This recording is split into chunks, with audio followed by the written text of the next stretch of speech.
હવે તો સાસુમાને ફોન કરવો જ પડશે. આહા, અમારા લોક લાડીલા કુમારનો ફોન આવ્યો. Hello mom. હા અમારા કુમાર, બોલો ને બેટા. અરે અરે અરે બેટા કુમાર બોલો ને, પણ શું થયું?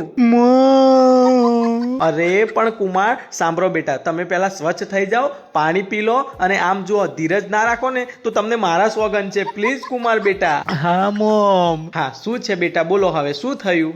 મોમ સાવ સાચું કહું, 15 દિવસ પહેલા જ હજુ તો નીકળ્યા ને અમે તમારા ઘરેથી તમારી દીકરીને લઈને. હા હા બેટા, 15 દિવસ થઈ ગયા. હા તો સાસુમાં મને એમ કહો કે તમારી દીકરીની વિદાય વખતે એને ગાડીમાં બેસાડીને તમે ગાડીનો દરવાજો પકડીને મારા ખભે હાથ મૂક્યો હતો, અને તમે મને વારંવાર કહેતા હતા કે કુમાર ધ્યાન રાખજો, કુમાર ધ્યાન રાખજો, કુમાર પ્લીઝ ધ્યાન રાખજો.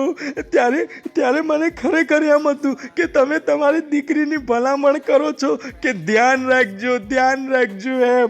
પણ આજે 15 દિવસ થઈ ગયા પછી મને ખબર પડી કે તમે સાસુમાં મને કહેતા હતા કે કુમાર તમારું ધ્યાન રાખજો, અમે અમારું વાવાઝોડું ત્યાં મોકલીએ છીએ. મો hello hello hello Kumar, Kumar બેટા, હલો હલો.